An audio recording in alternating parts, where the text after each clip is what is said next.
Hi, I'm Hal Roberts. This is Bridge City News. Here's some of the top stories we've been following. Following the discovery of more than 200 bodies of Indigenous children in BC, politicians speak out that more needs to be done towards reconciliation. The federal Liberals received a failing grade from a Lethbridge MP when it came to the COVID-19 pandemic response. And in part 2 of UFOs and Aliens, host Ian Juby from Genesis Week investigates whether most UFOs are man-made or from another planet. Your nation, your province, your southern Alberta. From the heart of Lethbridge, it's Bridge City News with Hal Roberts. Thanks so much for joining us. Federal Conservative leader Erin O'Toole says the deaths of 215 children at a residential school in Kamloops, British Columbia is an atrocity.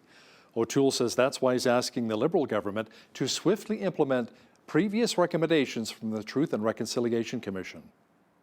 As a parent, it is devastating to think of 215 children buried by their school and lost for decades. It should also be a shocking reminder of our duty to heal the wounds from this horrific part of our history. Today, I'm writing to the Prime Minister to ask him to take immediate action to address this unspeakable discovery and support the Indigenous communities and our country in mourning. First, we ask the Prime Minister to accelerate the completion of the Truth and Reconciliation Commission's calls to actions number 71 to 76, dealing with missing children. We ask that this be done in partnership with Indigenous communities across the country. The Conservative opposition will support swift and immediate efforts to help give families and communities closure and a time for healing. Prime Minister Justin Trudeau, meanwhile, says Canada must own up to the legacy of the residential school system, which took so many Indigenous youth from their families and communities. Think of their loving families that they were ripped away from. Think of the communities that never saw them again. Think of their hopes, their dreams, their potential, of all they would have accomplished, all they would have become.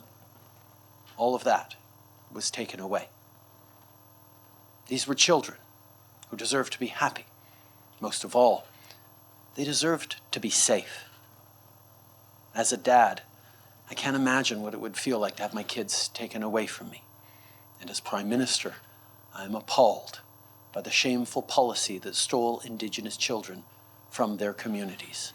MLAs at the legislature in Edmonton held an emergency debate on Monday discussing the tragic discovery of 215 Indigenous children buried in unmarked graves at a former residential school in British Columbia. Lethbridge West MLA Shannon Phillips says the Alberta government needs to do more towards reconciliation and to work with Indigenous communities to locate more of the unmarked graves of Indigenous children here in our province. Phillips says many Indigenous leaders are shocked and saddened by the recent discovery in BC, including Blood Tribe councillor Deandra Bruised-Head. She read a statement from Bruised-Head about creating a path to move forward. We ask for Alberta to hold your municipalities, your politicians, your leaders to account to uphold the 94 calls to action from the Truth and Reconciliation Commission. These include healing spaces, treaties, the Constitution, human rights, to address the ongoing legacy of colonialism and unequal outcomes.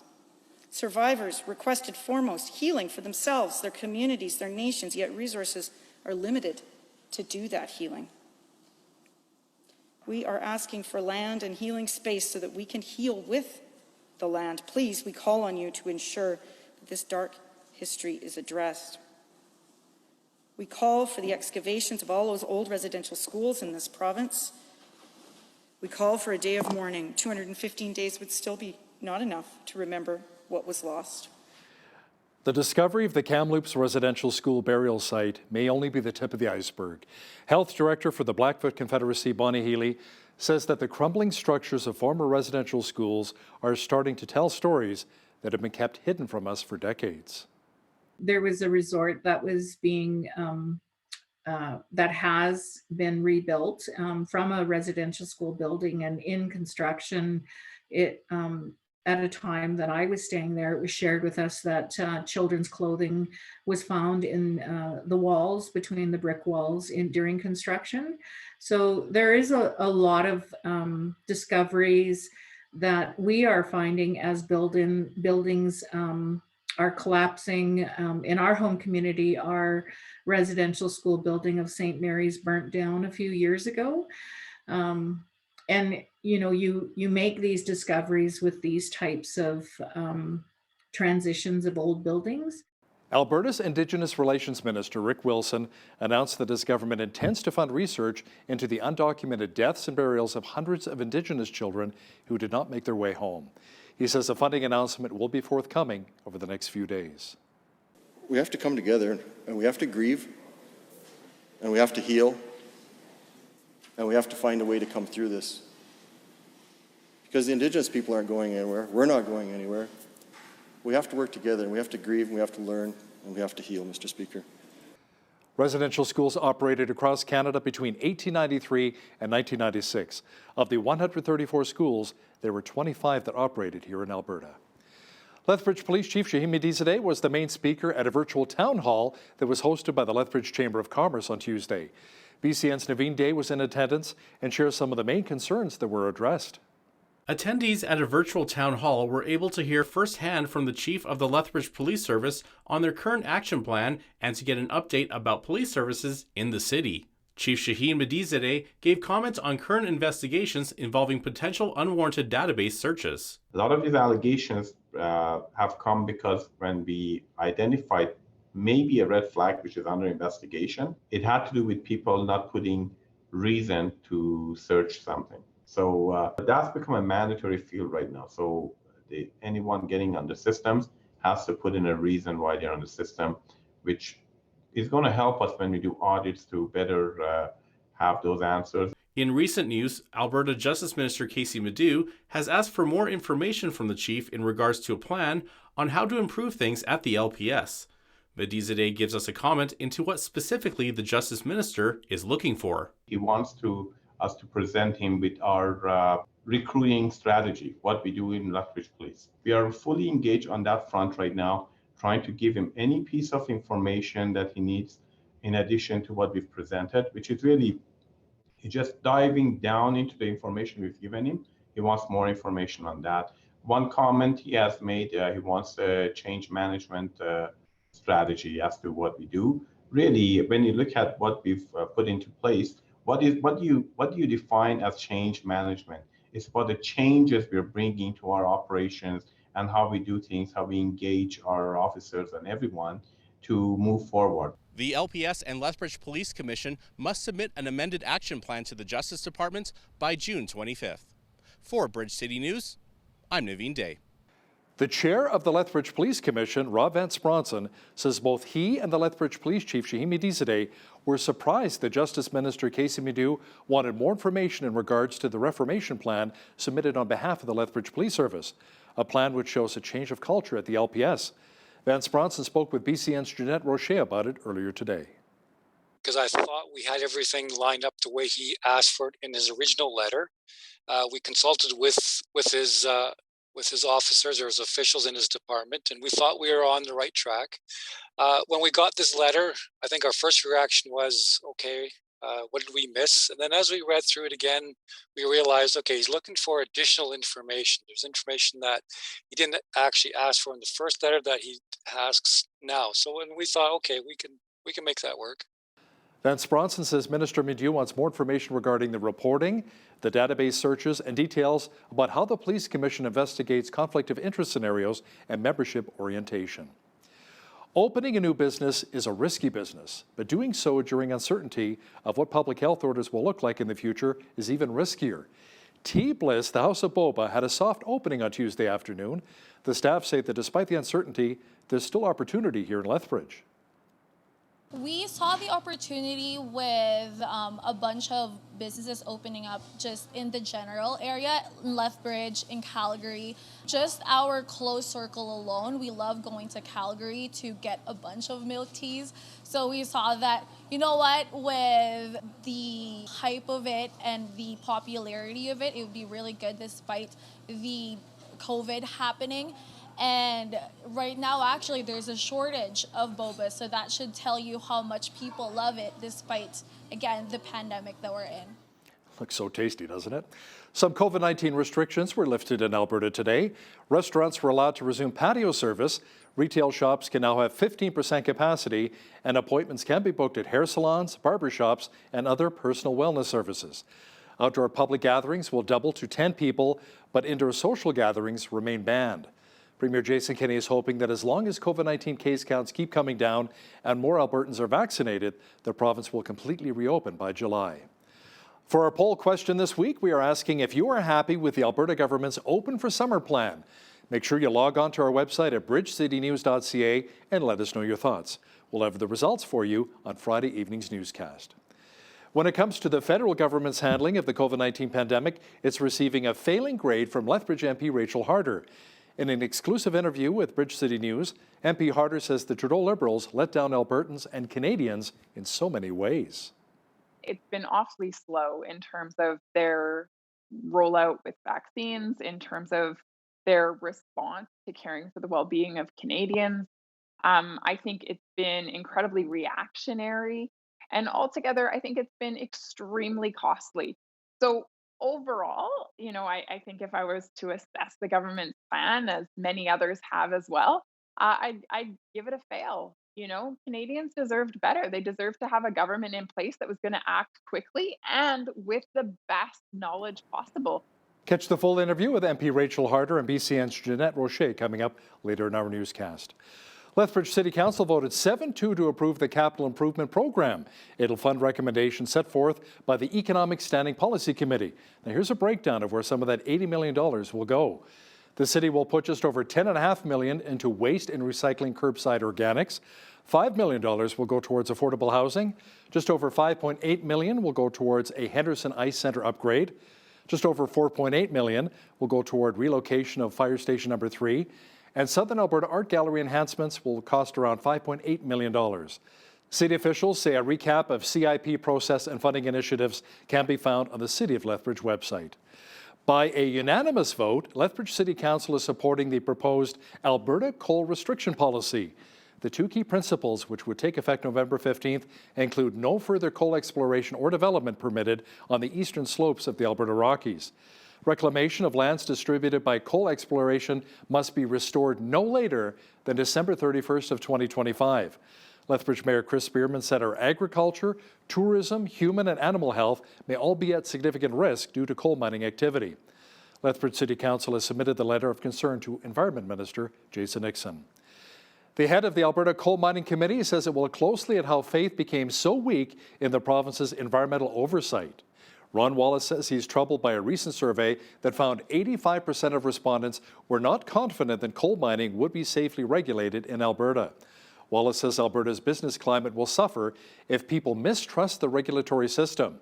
He says the panel seeking public input about coal mining in the Rocky Mountains will post all submissions on its website. Parks Canada announced today that a new mandatory watercraft inspection program will begin June 3rd at Waterton Lakes National Park. The inspection station will be located just off of Highway 5 at the turnoff at the park gate. All visitors with non-motorized watercraft, including canoes, kayaks, and sailboats, must report to the station. Officials say if you plan to launch in park waters, your boat will be inspected, and once clean, you'll receive a permit to launch. Parks Canada recommends that all watercraft are cleaned, drained, and dried prior to arrival. Saskatchewan Premier Scott Moe says his province is prepared to move forward with efforts to locate unmarked remains of residential school children, whether Ottawa moves forward with the plan or not. The Federation of Sovereign Indigenous Nations has compiled a list of initial sites where it hopes to complete radar ground searches. Similar technology was used to uncover the remains of 215 children on the site of the former Kamloops residential school. And with an estimated 20 federal residential schools that were operated in our province of Saskatchewan, meaningful reconciliation in our province must include research that the FSIN has called for already into the estimated hundreds of children that did not return home from when they attended these institutions. This includes radar ground search or of known and suspected burial sites that the FSIN has identified. Saskatchewan, as a province, is prepared to support this work through the Ministry of First Nations, Métis and Northern Affairs in collaboration with the FSIN and all First Nations communities and individuals in Saskatchewan.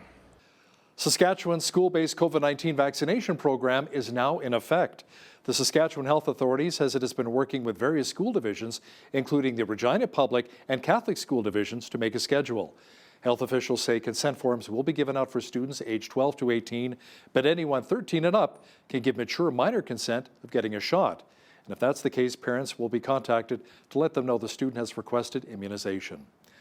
One of Manitoba's COVID-19 vaccination super sites had to be evacuated Monday due to a suspected gas leak. The province asked that anyone who had an appointment at the RBC Convention Centre in Winnipeg should stay away from the site until further notice. It says the convention centre remained closed for about 2 hours while Manitoba Hydro and Winnipeg firefighters assessed and fixed the situation. The province says any missed appointments will be automatically rescheduled for those who provided contact information for their bookings. Police in Miami, Florida released surveillance video that they say shows the 3 people involved in the shooting of 23 people, killing 2 outside of a South Florida banquet hall early Sunday. The SUV that was used in the shooting was later discovered Monday submerged in a canal located around 8 miles or 13 kilometers from the site of the shooting. Police said the vehicle was reported stolen around 2 weeks ago. They say the shooting appears to stem from rivalries between 2 groups. Residents in Houston's East Alden neighborhood say they're tired of flooding during hurricanes. They say they're also fed up with not having sufficient drainage and other infrastructure to protect their homes. This is an example of the lack of maintenance in Allenfield. You see the trash, you see that that's drainage, it should be cleared out. This is why we have communities that flood, we have still water, we have dangerous conditions for children, because maintenance is not done on a regular basis. We should all be able to have clean drainage. This is Harris County property. It should be maintained and it's not. When it comes to loving your neighbor, is it all about just being neighborly, saying hello, maybe loaning them some sandbags if you see a flood, or maybe even a lawnmower? Linda McGibbon wrote a book called The Vertical Neighbor, and she says when it comes to loving your neighbor, there's a lot more to it than that. I think loving our neighbors is about seeing people, being present to them, treating them as sacred, treating them as really worthwhile. So it's a deeper thing than neighborliness, which maybe is a superficial hello, pass by on the street. Catch the full interview with Linda McGibbon discussing the importance of loving thy neighbor. That's coming up in the second half of our program. Well, it felt a lot like summer again today, didn't it? If you have air conditioning, you'll need it as the mercury will continue to climb. A full look at the weather picture is coming up. It was another spectacular day here in southwestern Alberta. Lots of sunshine and warmth, and feeling that vitamin D felt so good. Jeanette Rocher is here now with a full look at the weather picture. Jeanette, we better pull out the sunscreen, however, since we may need it for the next few days. Yeah, well, not only sunscreen, but make sure you stay hydrated as much as possible as well, because we have a heat wave forecast for much of Alberta, mainly Wednesday through Friday of this week. Later this week, we could see those turn into heat warnings as well. As we look at these temperatures climbing up here, look at this, 33 on Wednesday, sunshine, 36 on Thursday. These days could literally be record breakers for us. 29 on Friday with a mix of sun and cloud. Temperature down to 23 on Saturday. That rain that was forecasted for Saturday night into Sunday now gone. So now we're just looking at a mix of sun and cloud on Sunday with a high of 19 and 20 degrees on Monday. So definitely stay hydrated, stay safe this week as we look into those heat warnings going into effect soon. So the average high for this time of year, 20 degrees, 7 degrees, the average low. High temperature on this day back in 1986 was 32. And in 1951, we had our lowest day on record, which was -2. 5:29 is when the sun rose this morning, sunset this evening, right at 9:30 p.m. So looking at just over 16 hours of daylight. Over on the west coast, we are seeing sunny skies as well. 23 in Victoria, very windy in the Juan de Fuca Strait. Winds up to 50 kilometers per hour. 23 also in Vancouver, much warmer inland. 31 in Edmonton, 30 in Calgary, as both of those cities experiencing those same heat warnings with the heat wave possible turning into a heat warning later on this week. So what is happening with the prairies and including Alberta, Saskatchewan, Manitoba? We're looking at all these temperatures here. 31 for Saskatoon, Regina 31, 29 in Winnipeg. There's a high ridge of pressure coming in from the west coast, making its way across the prairies, and that is what is bringing those high temperatures into the 30s. In Toronto this week, tomorrow rather, 25 degrees, sunshine, 28 in Ottawa, and Montreal, 27 degrees with lots of sunshine. So staying pretty warm in central Canada tomorrow as well. As we look to the east coast, Fredericton, a beautiful day, sunshine, 25 degrees. Same thing for Halifax. Charlottetown, 23 degrees with a mix of sun and cloud. Sunshine expected in St. John's, Newfoundland tomorrow with a high of 21. So there you have it. That is your forecast. Today's weather is brought to you by Jeff Reimer of Royal LePage South Country Real Estates, 403-380-1779. Stats Canada says the economy grew by 5.6% in the first quarter of the year. That's despite cold weather and dealing with the COVID-19 pandemic. The agency also estimates output fell by 0.8% in April, which is in line with third wave restrictions. BMO Chief Economist Doug Porter says the figures show just how much economic activity is tied to the health crisis and how easily things can rebound when restrictions are lifted. Porter says he expects the Canadian economy to grow by 6% this year after contracting by just over 5% last year. Financial support from the government helped cushion the financial blow for Via Rail, which saw an 81% drop in passenger revenue in the first quarter. The passenger rail service says it lost $2.2 million for the 3 months ending March 31st. That compares with a $23.6 million loss a year earlier. Passenger revenue fell from $46 million down to just $8.8 million as the number of passengers dwindled during the lockdowns. Via Rail cut operating expenses by 34% to $133 million, in part through temporary employee layoffs. Pembina Pipeline Corporation has signed a deal to buy Interpipeline for more than $8 billion in stock. The offer, valued at $19.45 per Interpipeline share, was based on the closing price of Pembina shares on Monday. Interpipeline shares closed at $17.55 a share. Existing Pembina shareholders are expected to own 72% of the company, while Interpipeline shareholders will hold around 28%. Malls and businesses in Malaysia have closed as the country began a nationwide lockdown to tackle a surge of coronavirus that has put the healthcare system on the verge of collapse. The Southeast Asian nation imposed a partial lockdown on May 12th, banning all social activities but allowing the economic sector to operate. The Prime Minister caved in to growing calls for large-scale lockdowns after daily infections breached 8,000 on Friday and soared to a record 9,000 over the weekend. Now, here's a look at today's markets. The TSX was up 245 points in the day to finish at 19,976. The Dow was up 45 points to 34,575. The S&P 500 was down 2 points to 4202, and the Nasdaq was down 12 points on the day to 13,736. West Texas Intermediate Oil was up $1.40 to $67.72 US per barrel. Natural gas was up 12 cents to $3.10 US. Gold was down 11 cents to $1,900.33 US an ounce, and silver was even on the day at $27.89 US an ounce. Wheat is at $345 per metric ton, barley's at $350, canola's at $8.99, and corn is at $412 per metric ton. Live cattle were down $2.33 to $113.55. Feeder cattle were down $2.20 to $149.15, and lean hogs were up $1.38 to $118.63. The Canadian dollar was even over the past 24 hours at 82.84 US.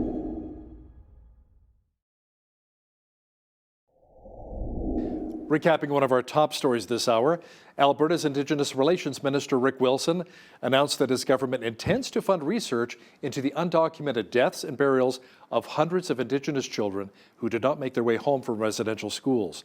He says a funding announcement will be forthcoming over the next few days. Our country is still reeling following the discovery of 215 Indigenous children who were found buried in unmarked graves at a residential school in Kamloops, BC. The Trudeau Liberals received a failing grade from Lethbridge MP Rachel Harder when it came to the pandemic response. MP Harder will have details for us in an exclusive interview with BCN's Jeanette Rocher. That Q&A is coming up shortly. Bill C-10 has been a very hot button topic in Ottawa lately. It should concern all Canadians. Here to discuss this in more detail is Rachel Harder, MP of Lethbridge. Rachel, thanks so much for joining me today. We love having you on, as always. Thank you so much. It's really good to be with you. Of course. So, Rachel, Bill C-10, of course, once again, a major topic of discussion during the question period in the House of Commons recently.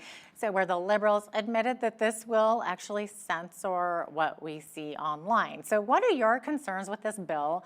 Why is this so significant? Yeah, exactly. So, the current government would love to convince Canadians that it's nothing more than just, a modernization of the Broadcasting Act. But it's so much more than that. So, what we're talking about here is a bill that will actually censor what Canadians can and cannot post online, as well as what they can and cannot access. So, what will happen is content will be moved up or down in the queue. In other words, some content will be favored, other content will get demoted based on an algorithm that will be created by the government or an arm of the government known as the CRTC. This is meant to attract people or send people more, to more Canadian content. The problem is that the definition of Canadian content is not concrete, nor is it truly representative of what Canadians are producing. Yeah, so what is the Liberal stance on this? Why are they proposing this? What's their motivation behind it?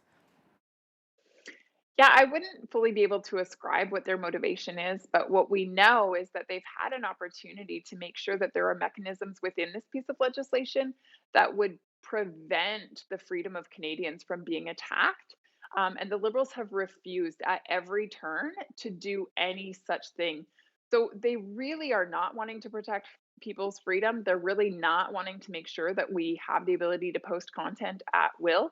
And as to why they're taking that stance, I'm I'm baffled. Yeah, exactly. So, should Canadians be concerned about this and why? What is it going to mean to the average user? Yeah, for sure. Every single Canadian should be concerned, and the reality is, they're speaking out boldly and expressing their concerns, which I'm very proud of the Canadian public for doing that. And the reason why they should be concerned is because we're talking about a bill that is so wide sweeping that it will impact everything from the cat video you post to the video of your kids dancing to the TikTok display of your artwork. The government will have its fingers in how these things are promoted or demoted online. That's amazing. So, my understanding also is that the timeline of Bill C-10 has changed from when it was first proposed. So, what has changed in the process? Right. So Bill C-10 was originally introduced in fall of 2020, and then it was brought forward to committee for what's called clause by clause consideration, which is just going through the bill line by line before it passes into legislation. And that happened this spring. So it's been ongoing over the last few months here. What ended up happening was that this protection that was originally a part of the bill that would have prevented it from applying to you and me and every other Canadian, that protective mechanism or that protection was removed. That's what makes this bill so dangerous now in terms of its attack on our freedom. The Liberals, for whatever reason, have decided that they want to speed this up. They want it to pass quickly.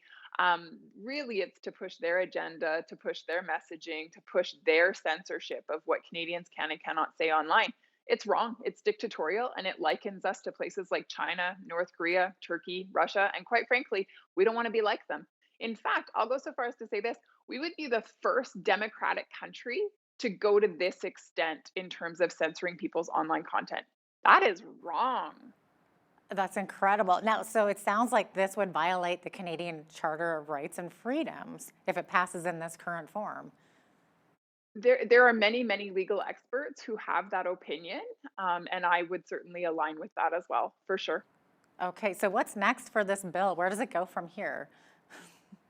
So the bill is currently in committee. We are discussing it. As Conservative members, we are bringing forward many different amendments that we feel will help strengthen this bill and bring back those freedoms that Canadians rely on. Um, I just got out of committee moments ago, and unfortunately, our amendment was shot down by the Liberals. We have many more amendments, however, that we will continue to propose in order to help strengthen and save this legislation. That said, really, what would be best is if we just scrap this legislation altogether and started from scratch. That's what needs to happen. That's what many legal experts are calling for. So what can people do if they're concerned about this and they don't want the government picking and choosing what online content that they get to see? For sure. And it's such a good question because Canadians really do have an opportunity to participate in a really constructive way. So I would encourage Canadians to have their voices heard, write an email or a letter or make a phone call to the Heritage Minister, Minister Guilbeault, post online, share content, make sure that your friends, your neighbors, your colleagues are aware of what's going on because this really, really will hurt Canadians and their ability to express freely online. Great, that's great advice. Rachel, switching gears a little bit here, what are your thoughts on the federal government's pandemic response and, of course, the vaccine rollout? Yeah, I think a couple of things here. One, it's been awfully slow in terms of their rollout with vaccines, in terms of their response to caring for the well-being of Canadians. I think it's been incredibly reactionary. And altogether, I think it's been extremely costly. So overall, I think if I was to assess the government's plan, as many others have as well, I'd give it a fail. Canadians deserved better. They deserved to have a government in place that was going to act quickly and with the best knowledge possible. They had that knowledge at their fingertips, and originally, when this whole thing started, they decided to ignore that knowledge. They decided to ignore the experts and what they were saying, and it's put us behind the eight ball the entire time. Should they have maybe paid attention to some of the more local producers? I know there's a couple in Calgary. There's one back east where we could have been producing our own vaccines, and here it is like 14 months later. What could have happened? What could the economy have looked like if that had actually gone through? Sure. Yeah, I think there's definitely, there was certainly opportunity to invest in local technology, those who are creating vaccines here within our own country. But further to that as well, we have to remember that the government originally put all of its eggs in one basket by actually pursuing a contract with a Chinese company. And that contract went south very quickly, which made it so that we had to scramble. And so the minister scrambled to find, multiple contracts that she could enter into with other companies. But we were behind. We were behind Israel. We were behind the United States. We were behind the UK. And we've been behind ever since. And it's sad because at the end of the day, it hurts Canadians. It hurts their ability to go back to work. It hurts their ability to return to normal life. It hurts our ability to celebrate weddings and go to funerals and acknowledge these things that are so important to Canadian society. And then, Rachel, speaking of vaccines, let's talk about what's been happening with the Canada-US border vaccination clinics. So first we're hearing that they're happening, they're on, and then suddenly they're canceled.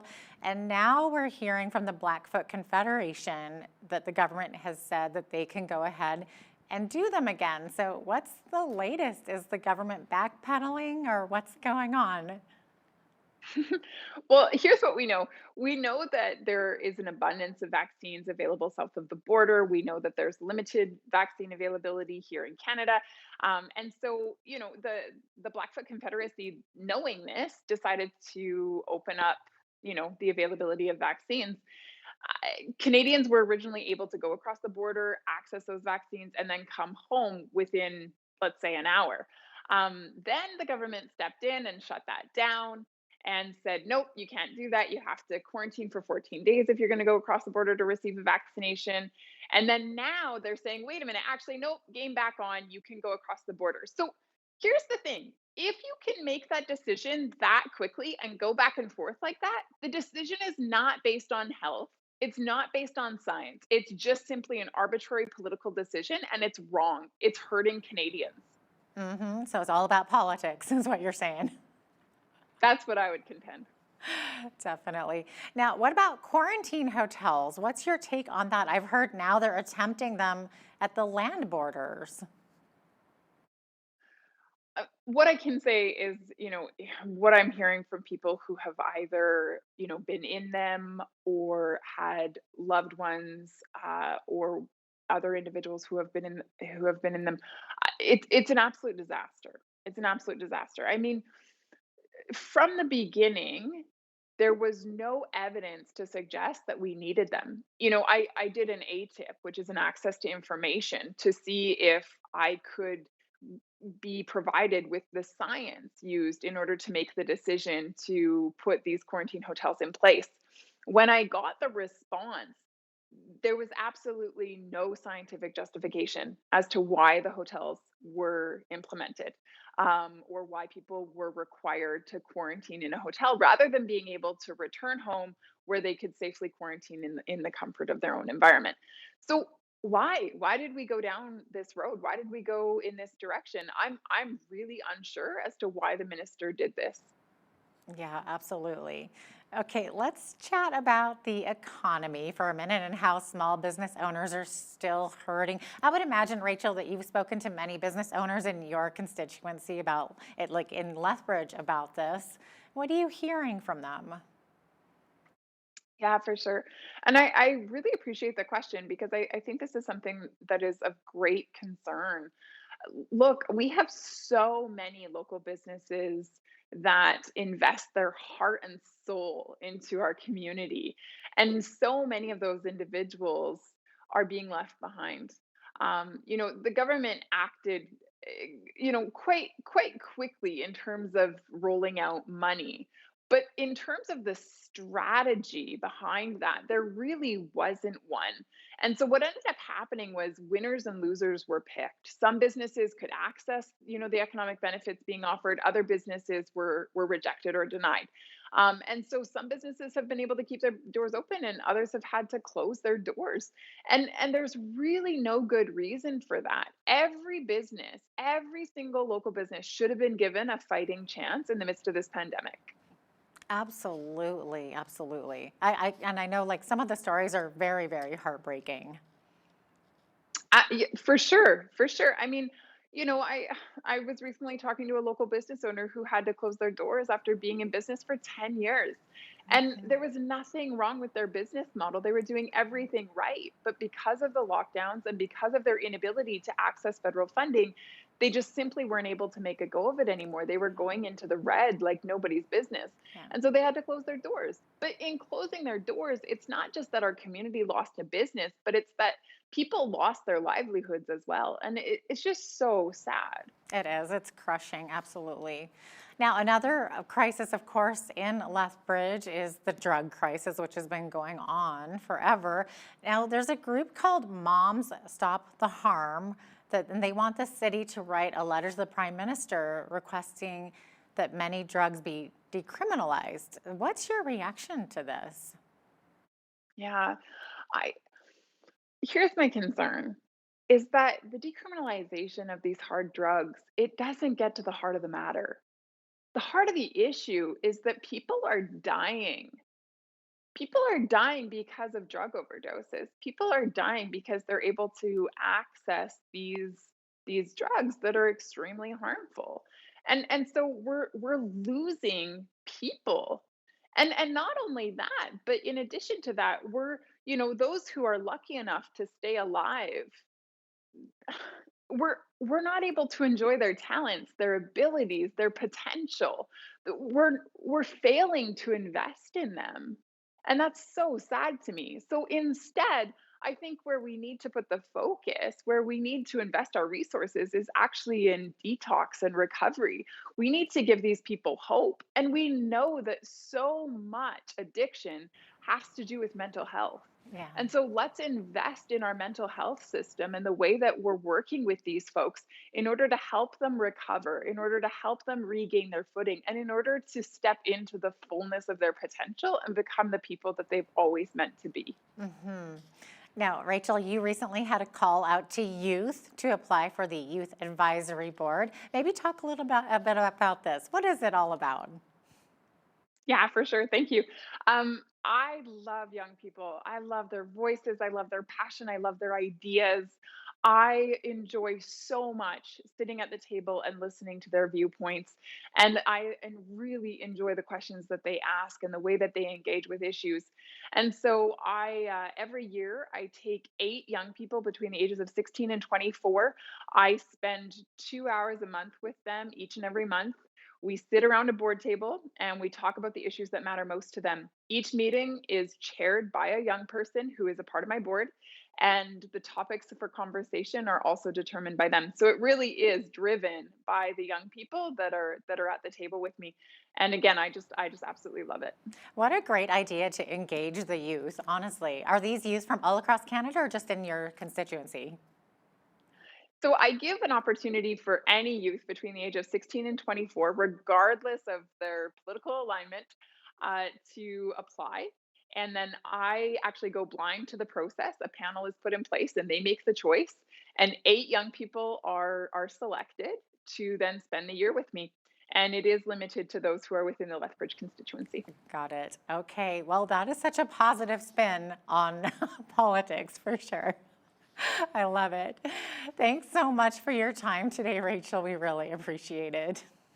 No, thank you so much for having me. It's really nice to tune in. We've all heard the famous words from Jesus to love your neighbor as yourself. Now, it sounds so good, but sometimes, depending upon who the neighbor is, it may be a little bit easier said than done. Joining me now from Toronto to chat about this is Linda McGibbon. She's the Vice President of People and Culture for InterVarsity Canada and author of the book, My Vertical Neighborhood, How Strangers Became a Community. Linda, welcome to Bridge City News. Thank you. Really great to be here with you today. Good to have you. Now, can you share a little bit about how this book came about? I understand you moved from a small town setting to a much larger, radically different area? That's correct. I didn't set out to write the book. The book happened out of my life. So about 10 years ago, I was offered a transfer. I was working with InterVarsity at the time in the East Coast in New Brunswick. Lived in the town of Moncton, New Brunswick. They asked me to move to Toronto, and I initially, like most East Coasters, said no. But the job intrigued me, and so I decided to make a shift. I was just about to turn 50 years old, so it was kind of a big life change for me. I lived in a house in a neighborhood in a rural, across the river from Moncton in a smaller suburb, and I made the move and ended up living in a condominium tower, about 26 stories on the shores of Lake Ontario. So a significant move just as I turned 50. You know, I remember when I lived in Southern Ontario in Hamilton, I drove my kids all the way to Charlottetown, PEI, and back in 9 days. What an incredible adventure that was, a journey. But I do remember, Linda, when we stopped off in the Maritimes provinces, whether it was Halifax or we went to Cavendish Beach and PEI, the Maritimers were so friendly. I couldn't believe how friendly they were. And then when I came back to Southern Ontario, I'm like, wait a minute, and I'm in Toronto, they're not as friendly here. What's going on? Did you notice that as well? Small town compared to the metro center, people in the smaller towns are that much friendlier? I would say yes and no. So, I'm a proud East Coaster, and I think we are a very friendly people. And Toronto is a huge multicultural city. So, yes, people dropped in on me more frequently, more easily, perhaps, because I knew them. And I think there is, in high rises in particular, perhaps a bit of a protocol that you follow because you live so close to each other. You try to be a bit more careful. But I don't know, I think beginning to wonder if the friendliness factor has been decreasing all over the place. And so it's maybe a little harder wherever you live. You know what's really sad is, it's very true. Here in Southern Alberta, when I used to live in Calgary, and I bought a house and I moved into this neighborhood, and I talked to my neighbor, he says, thank God you came out to say hi. I said, what do you mean? Well, the previous owner lived there 10 years, he never said hi to me once. I'm like, what? That's just, I can't even fathom that. That's unbelievable. Now, when people hear, love thy neighbor, what do you think that really means? That's the question that I posed really when I started to write the story that's in the book. And I started to write the story within about 3 years of living into the story, and then I continued to write it for a long time. When I first came to Toronto, I came with the question, what would it look like to love my neighbors? Or what had happened if I followed this commandment? And then I started asking the question, what does love mean in the context of neighbors? And I can tell you some things that I don't think it means, or it doesn't mean in its entirety. I don't think it means in its entirety that you tolerate them, or that you notice them, or that you are kind to them even, or friendly, although it does mean all of those things. I think maybe a good place to start is 1 Corinthians 13, that beautiful chapter on love. Love is patient, love is kind, love perseveres. I think loving our neighbors is about seeing people, being present to them, treating them as sacred, treating them as really worthwhile. So it's a deeper thing than neighborliness, which maybe is a superficial hello, pass by on the street. And I need to borrow your drill, or in the wintertime, I need to borrow your shovel, or maybe some sugar. That kind of helps too sometimes. Yeah. Those are starting points. So Linda, you felt a calling to really love your neighbor, especially those you shared an apartment building with. How did you go about doing this? And did people kind of freak out a little bit when you reached out to them? Did you jump out and offer a hug prior to COVID? Yeah, no, that's not my style. I wanted to do it, and I moved into the building and began to think about how could I do it and how could I leave space for it. I joined the gardening committee in the condo. I would go to the condo Christmas parties, but I wasn't really brave enough just to invite people into my apartment. I was living alone. It was like, oh, I don't know how to do that. I prayed a lot. I was friendly, but it actually took a colleague of mine moving into the building, Rachel, as she's called in the book. And she had a similar value for meeting people and inviting people in. And I discovered, it's a lot easier if there's two people. So whether it's a family, a couple, or a couple of neighbors who get together, it became much easier if together we offered invitations to people, two people living in a building saying, oh, we're doing something together. Do you want to join us? Was a whole lot easier. And just for me personally, less risky than doing it on my own. Maybe that's the key there, Linda. You're right, is to get involved in maybe a group, perhaps. Let's say it's not as intimidating. Instead of just inviting somebody over to your house, like you said, in a gardening group, getting involved in the gardening community. That way you can kind of get to know people in a different setting, right? A more comfortable setting with more people around. Yeah, I think that's really true. It starts slowly, but I believe that living into the commandment to love your neighbor as Jesus gave it to us, it does actually take more than me alone. Jesus sent disciples out 2 by 2. We're taught so much to be in community, to be a people who go together. And it's just less tiring if you have a friend or a family member or a spouse or somebody who you can do that with. What are some of the ways you discovered, Linda, to help people to bring down their walls, make it a safe place for people to really open up to you and be themselves? I think a key is that I had to become a bit uncomfortable myself. So I couldn't be the person who had everything neat and tidy and never shared anything about myself or wasn't vulnerable, but actually had to be truthful and honest with people. I had to meet them kind of on their terms. So I tell some stories in the book where I thought that I could spend an hour with a new neighbor, but ended up spending a whole day, which was far beyond what I was expecting. But giving the gift of time, said to somebody, I think I actually do matter to this person. I think asking questions of people, being curious, also is really helpful. People like to talk about themselves mostly. So if we ask them about themselves, start to learn and listen, and then ask more questions, I actually believe that also really helps people feel seen, you get to know heard. them a little bit better too at the same time. But Linda, let me ask you something. How many of us do you think are really lonely?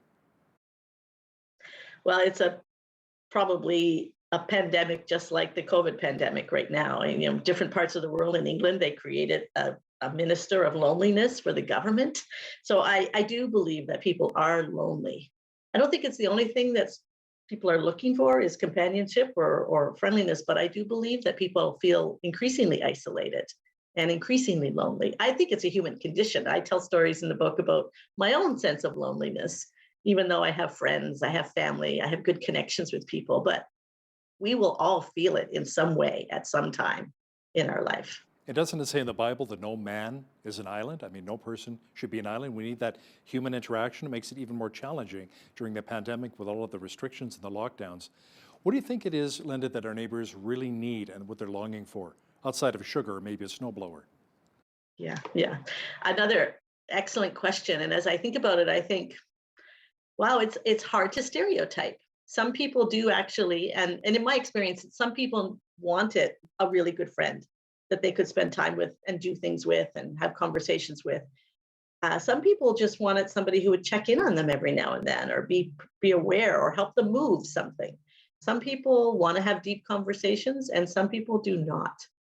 Some people just want, we did for a number of years a Monday night dinner where we just said, it's Monday night, it's the first night of the work week, you're back to, nobody wants to eat alone. So why don't we do Monday night dinners? And lots of people came to those Monday night dinners. I think people don't want to eat alone. They want to share a meal and talk about something. They want to laugh together. So people want to be noticed. They want to be seen. They want to be engaged with. But it's individual to each person. So again, that curiosity factor is pretty important as we get to know people.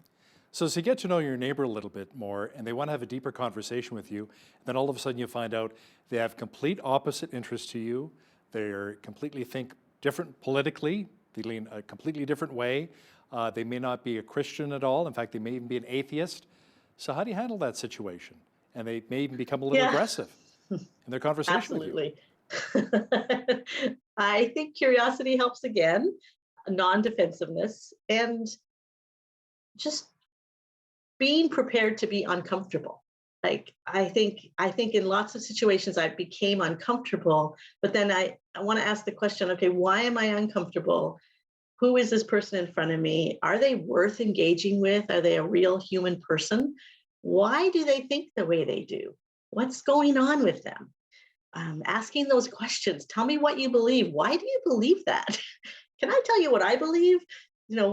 It's really different than what you believe, but help me understand you. So I actually think it's engaging in conversation that's more than superficial, but not easy to do. Not easy to do. I agree. Helps to have friends to debrief with later. And what's interesting too, sometimes I find out the people who've walked away from the church, walked away from Christ, are people who are hurting in a very big way, and they have that huge emptiness, that void that only God can fill. And so you have to understand where that pain and that suffering is coming from originally, so you can sympathize and be a sounding board and then be able to reach out to them in a loving way. Now, how about an offer to pray for someone? Have you ever been shot down in that regard? Yes, I have. I have offered to pray for people and they've said, absolutely no, I don't want that. Thank you very much. Wow.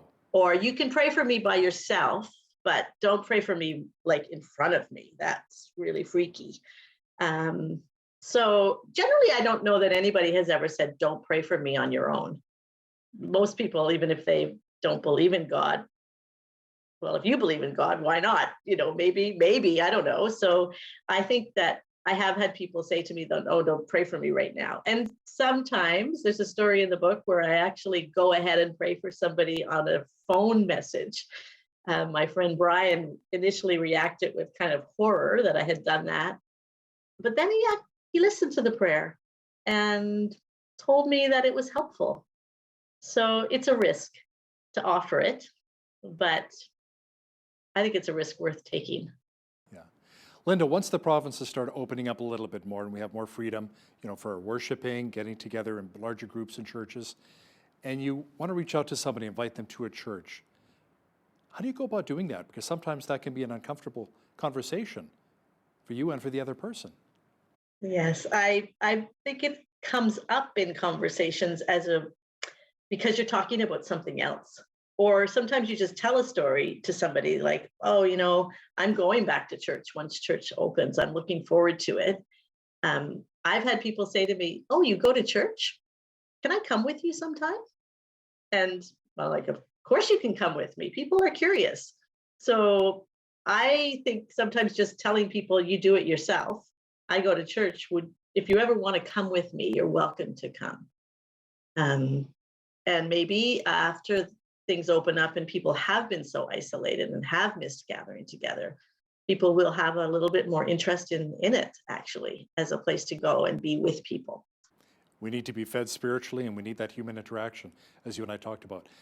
Linda, we only have about a minute left here. Any final thoughts on how to step out in faith out of your comfort zone and love thy neighbor? Pray. You know, if you're afraid and nervous, I think that's a very normal way to feel. We all have fears about it, but take the commandment seriously. I think it's probably more necessary in our world now than we even could possibly imagine. And Christians know the command and probably should be following it. Love thy neighbor as thyself. Amen. Linda McGibbon, she's the author of My Vertical Neighborhood, How Strangers Became a Community. Thanks for joining me today from Toronto. Thanks very much. On behalf of all of us here at Bridge City News, I'm Hal Roberts. God bless, and thanks so much for watching.